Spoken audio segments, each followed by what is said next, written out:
tudo bem com vocês? Puxa, quanto tempo que nós não nos encontramos aqui na telinha, não é mesmo? Olá, professores! E vocês? Estão todos bem? Espero que sim, afinal nós somos colegas de trabalho. Inclusive, muitos de vocês que estão aí me assistindo agora, eu já tive a honra de trabalhar juntinho lá na escola. Isso mesmo. Vocês lembram do meu nome? Não? Não tem problema. Eu repito para vocês. Eu sou a professora Sandra e trabalho hoje na Coordenadoria de Equidade, Famílias e Rede de Proteção. E estou aqui para mais uma aula importante sobre famílias e direitos humanos. Vamos lá? Vamos começar a nossa aula? Mas antes de começarmos a nossa aula de hoje, eu quero dar um recadinho para vocês. Olhem aqui na tela comigo. Pois é, aqui olhando na nossa tela, eu preciso dar um recadinho para vocês.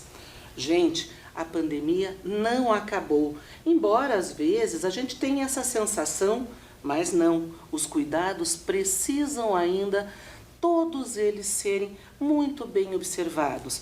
Lavar as nossas mãos ou passar o álcool em gel, usar a nossa máscara, manter um certo distanciamento. Exatamente, a gente precisa continuar se cuidando. Eu me cuido, vocês se cuidam e todos nós ficamos bem. Agora sim, vamos lá, vamos começar a nossa aula. E qual será o nosso tema da aula de hoje? Será que vocês conseguem adivinhar? Fica difícil, né, sem dar nenhuma pista. Pois é, a nossa aula de hoje nós vamos conversar sobre participação. Eu participo. E vocês aí do outro lado da telinha, participam? Mas participam do quê, professora Sandra? Eu já vou contar tudinho para vocês. Mas antes, eu preciso ver se vocês já estão com seus materiais organizados. Tenho certeza que a professora aí da escola já disse para vocês quais os materiais que nós vamos precisar para a nossa aula de hoje. Claro, o caderno, o lápis, a borracha, um lápis de cor e tudo mais que a gente tem no nosso dia a dia da escola. Agora sim, agora nós estamos prontinhos e vamos começar a nossa aula. Vamos lá? Observem aqui a imagem que eu vou pôr na nossa tela. Que imagem é essa? Vocês conhecem? E pior ainda, né? Além de ser uma imagem que talvez nem todo mundo conheça, ainda é uma imagem que está com um adereço. Que adereço é esse? Um chapeuzinho de aniversário. Chapeuzinho de aniversário numa fotografia? Isso mesmo. Essa imagem que vocês estão vendo é do Teatro Paiol. O Teatro Paiol é um espaço muito importante da nossa cidade, hoje destinado à arte. Isso mesmo. Mas lá, há muito tempo atrás, quando ele foi construído, ele não tinha esta função. A função dele era ser um depósito de pólvora. Isso mesmo, um depósito de pólvora. E vocês conseguem perceber ali na nossa imagem que ele está todo colorido. Aquilo ali não é uma pintura, aquilo ali é uma projeção de luz. E foi feita em comemoração ao aniversário da nossa cidade, ao aniversário da cidade de Curitiba. Isso mesmo, em 29 de março de 1693, Curitiba foi então elevada à Vila de Nossa Senhora da Luz. Isso, Nossa Senhora da Luz dos Pinhais. E hoje ela é chamada de Curitiba. Agora eu vou fazer um desafio para vocês. Vamos lá? Pense rápido. Quantos anos Curitiba está completando agora em 2022? Vou dar um tempinho para vocês e a gente já vai ver essa conta.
Prontinho? Fizeram a conta? Tenho certeza que sim, afinal vocês são alunos muito espertos. Vamos conferir então. Olhem aqui comigo. De 29 de março de 1693 até 29 de março de 2022, Curitiba então está completando 329 anos. É muito tempo, é muita história. Será que Curitiba sempre foi assim como nós a conhecemos atualmente? Claro que não. Vocês já viram isso nas aulas de história, nas aulas de geografia, nas aulas de língua portuguesa e em todas as outras aulas. Com certeza, seus professores, tanto aqui da telinha quanto os seus professores da escola, já conversaram com vocês sobre essa mudança, sobre essa transformação que as cidades vão sofrendo no dia a dia, no decorrer dos anos de sua história. E agora eu quero mostrar para vocês uma imagem. Observem aqui comigo. Vocês estão vendo aqui um artista plástico, o Jean-Baptiste Debré. Interessante, mas o que ele tem a ver com esse nome francês? Tem a ver com a história de Curitiba, com o aniversário de Curitiba? E mais ainda, professora Sandra, o que isso tem a ver com essa história de eu participo e você? Pois é, o Debré é um artista plástico francês que tem o primeiro registro da história de Curitiba em sua obra. Isso mesmo, vocês sabem que há muito tempo atrás não tinha máquina fotográfica, muito menos filmadora, então tudo era registrado por meio da pintura. Observem aqui essa imagem de 1827, quando Debré fez a pintura dele sobre Curitiba. Olha que diferença, não é mesmo? Naquela época, Curitiba era uma pequena vila. Nesse próximo desenho que eu vou mostrar aqui para vocês, é um mapa de 1857, ou seja, 30 anos depois. Curitiba ainda era considerado uma cidadezinha, isso mesmo, com cerca de 3.000 habitantes lá naquela época. Bem, mas bem diferente do que nós temos hoje em dia, não é mesmo? Vamos fazer aqui agora, dá só uma olhadinha numa foto mais atual da nossa cidade. Olhem aí na tela. Hoje, Curitiba tem, de acordo com o último censo, 1.751.907 habitantes. Isso lá em 2010. Porém, em 2021, existiu uma estimativa de que estávamos nos aproximando de 2 milhões. E isso, logicamente, sem considerar a região metropolitana. Isso mesmo, né? As cidades vizinhas que a gente acaba muitas vezes dizendo, na região metropolitana, Curitiba é região metropolitana, tem tantos milhões de habitantes. Não, aqui nós estamos falando somente Curitiba, quase 2 milhões de habitantes. A cidade cresceu tanto em território, né, em extensão territorial, quanto em população, em edificações, em construções, em benfeitorias. Mas agora eu quero fazer uma pergunta para vocês. Como é que essa cidade cresce? Por que é que essa cidade cresce? Se eu fizer essa pergunta para vocês, como a cidade se transforma? Vocês saberiam me responder? Quem é responsável pela transformação da nossa cidade? Então eu vou contar para vocês rapidamente essa história e depois, aí na escola, a sua professora vai continuar explicando tudinho para vocês. Combinado assim, professora? Combinado assim, estudantes? Vamos lá então.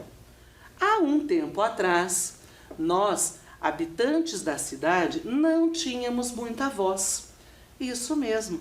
Pouco era ouvido da opinião dos moradores da nossa cidade, e não somente da nossa, como de qualquer outra cidade do nosso país.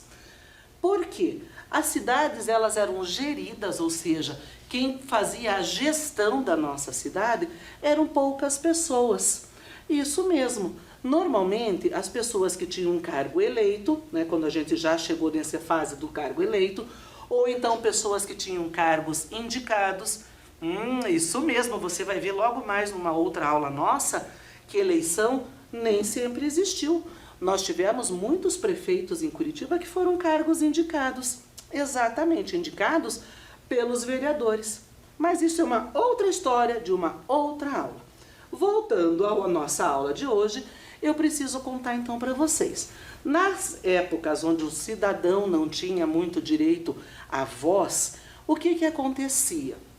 Normalmente, quem definia o que ia acontecer numa cidade eram poucas pessoas. E eu preciso contar para vocês. Essas poucas pessoas ainda não eram qualquer pessoa. Normalmente eram homens, né? Pessoas de um alto poder aquisitivo, ou seja, com muito dinheiro, e que faziam parte de uma certa elite, né? Um grupinho de pessoas. Porém, isso foi mudando ao longo do tempo e ao longo dos anos. Vocês sabem que nós vivemos num país que tem uma democracia. Vocês sabem o que isso significa? Democracia? Pois é, nós brasileiros e brasileiras, com o passar dos anos, fomos adquirindo alguns direitos na opinião e no direito a exercer essa nossa cidadania. Nós vivemos, então, como eu acabei de falar, numa democracia. Porém, mais recentemente, nós começamos a chamar isso que nós temos hoje, esse sistema que nós temos hoje, de democracia participativa. Por que disso? Porque quando eu falo somente democracia, eu posso dizer, não, mas o brasileiro e a brasileira têm direito a voto. Então, votar já é uma forma de participação. Mas, atualmente, nós temos outras formas de participação, inclusive garantidas em lei. E aqui em Curitiba, além de nós termos essa garantia de participação em lei, nós temos um outro documento que é muito forte e que nos dá ainda mais força como curitibanos e curitibanas. Isso mesmo, eu estou falando da Carta das Cidades Educadoras. Vocês já sabem, já viram isso em várias aulas, tanto aqui na telinha quanto aí na escola, que Curitiba faz parte do movimento internacional das cidades educadoras. O que isso quer dizer? Quer dizer que Curitiba já é uma cidade perfeita, é uma cidade educadora? Não. Quer dizer que Curitiba é uma cidade que busca ofertar a todos e a todas o seu direito à aprendizagem de qualidade e aprendizagem ao longo da vida. Todos nós, do dia que nós nascemos até o dia em que nós morremos, temos direito à aprendizagem, mas também temos o direito de ensinar. Isso mesmo, eu e vocês temos condições de ensinar outras pessoas da nossa cidade, pessoas que vêm nos visitar. E nesta carta, que é o documento que rege as cidades educadoras, lá no seu capítulo 9, fala o seguinte: a cidade educadora deverá fomentar a participação cidadã na perspectiva da corresponsabilidade. Se a gente trocar em miúdos essa frase somente, quer dizer o quê? Que todos nós que moramos aqui em Curitiba somos sim responsáveis por ela. Atualmente, nós não temos somente o prefeito, o vereador, né, ou as instituições públicas como gestoras da cidade. Nós temos esse direito de participar, nós temos o direito, então, à participação cidadã.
Mas quais são as formas? Como é que eu faço isso, professora Sandra? Eu telefono para quem? Ou eu mando um e-mail? Não, existem várias maneiras da gente participar. E agora eu vou trazer aqui para vocês um caça-palavra. Observem aí na tela, eu vou dar uns minutinhos para que vocês procurem algumas das formas de participação cidadã que existem hoje na cidade de Curitiba. Vamos lá? Procurem aí e eu já volto.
Prontinho? Acharam algumas dessas palavras? Não tem problema se vocês não acharam todas, afinal de contas, esse é um caça-palavras para alunos que são muito, mas muito rápidos para localizar, porque ele é um caça-palavras enorme, não é mesmo? Vamos lá então, vamos juntos agora procurar as palavras e aí eu vou explicando a vocês, pouco a pouco, o que é que quer dizer cada uma delas. Vamos lá? Primeira delas que nós encontramos ali, observatório social. Que palavra mais esquisita é essa, professora Sandra? Pois é, o observatório social é um espaço para o exercício da cidadania. Ele tem que ser democrático e apartidário, ou seja, lá a gente não está para discutir as questões dos partidos, isso mesmo. E nesse observatório social deve-se buscar o maior número possível de participação, que pode ser de entidades de representação da sociedade civil, para que possa ser então feito a discussão, a análise de propostas para a melhoria da gestão das cidades. Interessante isso, né? É uma palavra e um tema para vocês anotarem e depois continuarem a pesquisa.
Vamos para a próxima? Olha lá. O que agora, gente? Audiência pública. Ah, agora ficou mais fácil. Eu tenho certeza que alguns de vocês, inclusive, já acompanharam seus familiares lá numa audiência pública na sua regional, não é mesmo? As audiências públicas, elas são importantes para a participação das pessoas. São reuniões onde se reúne a população, o poder público, né? Ou seja, o prefeito, os vereadores, onde nós podemos discutir quais são os interesses públicos e coletivos.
Isso mesmo, vamos para a próxima?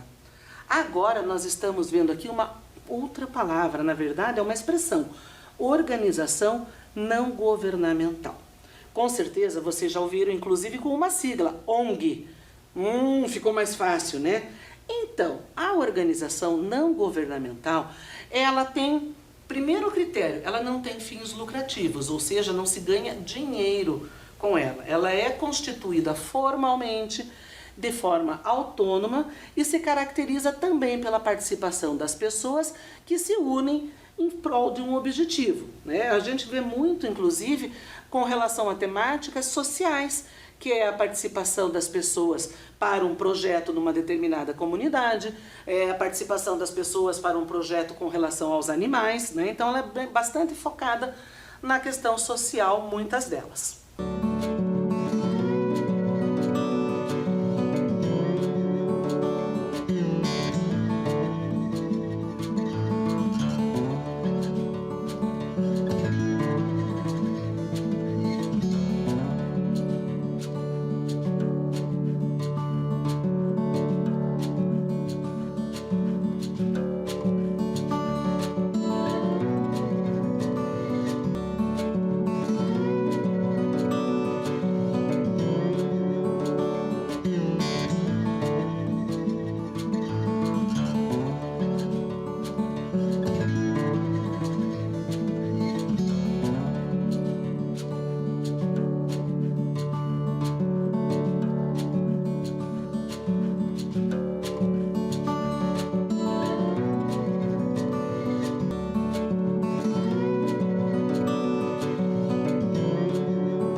Nossa próxima palavra aqui é uma palavrinha pequenininha que eu já falei hoje, eleição. Isso mesmo, as eleições, né? Aqui no nosso país, nós vivemos então um processo democrático de eleição. Todos nós, brasileiros e brasileiras, a partir de 16 anos de idade, podemos, num determinado dia do ano, ir até as urnas e eleger os nossos representantes, nossos vereadores, nosso prefeito, nossos deputados estaduais, nosso governador e assim por diante até na esfera federal. A gente tem que lembrar que esse é um momento muito importante da democracia e que precisa ser feito sempre com muita consciência.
A nossa próxima palavra, então, vamos ver qual é? Orçamento participativo. Mas o que é isso, professora? Orçamento participativo. Então, orçamento, como vocês já sabem, é quando a gente está falando, de dinheiro. Como que é feita a gestão, como é que é feito o planejamento e o gasto do dinheiro público. Vocês já aprenderam que tudo o que nós fazemos na nossa cidade, no nosso país, de tudo o que nós fazemos, algumas coisas geram impostos, não é mesmo? A gente tem o imposto de renda, a gente tem o imposto sobre serviços, sobre circulação de mercadorias, vários impostos. Quando eu vou ao mercado, eu estou pagando um imposto sobre aquele produto que eu estou comprando.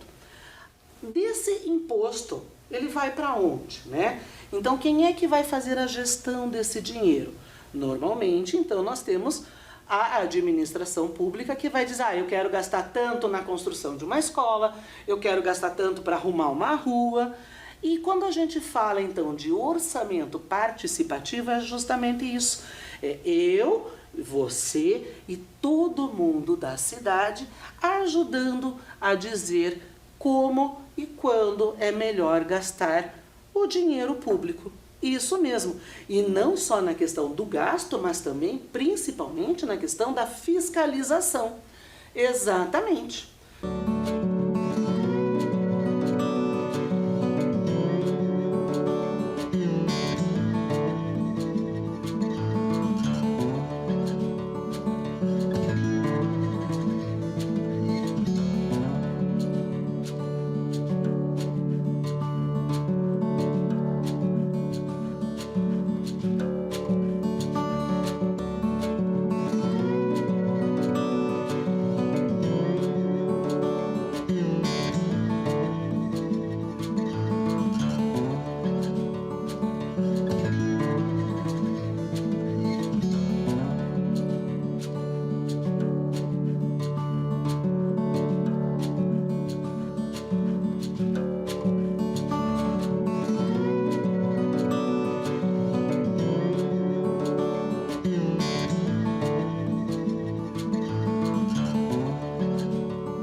Vamos para o próximo então?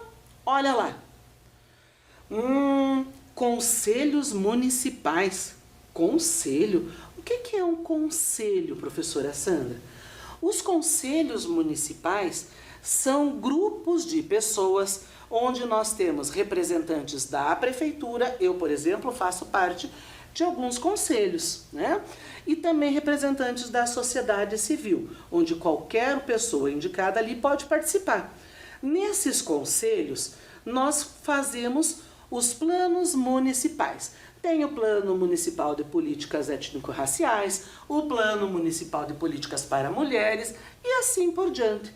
Então são vários conselhos que é fundamental a nossa participação, porque ali a gente coloca o que nós, daqui da nossa cidade, queremos e desejamos que seja feito, né? A gente coloca ações para um plano a longo prazo.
Olhem só, nós temos uma página aqui no nosso portal da nossa cidade, do IMAP, que é o Instituto Municipal de Administração Pública, que fala de todos os conselhos que tem na cidade.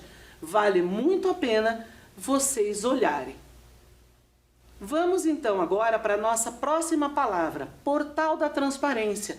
Olhem lá no site da Prefeitura, lá tem tudo o que é feito com o dinheiro público.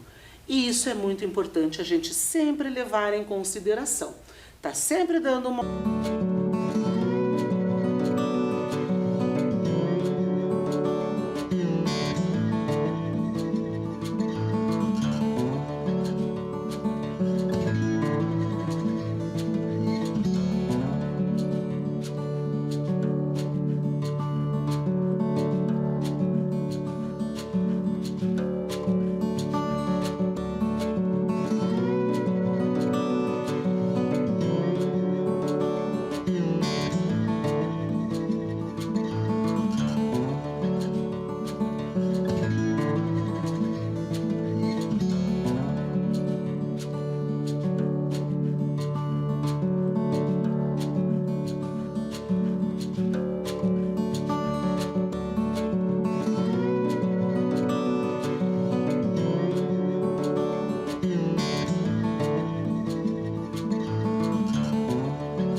olhadinha.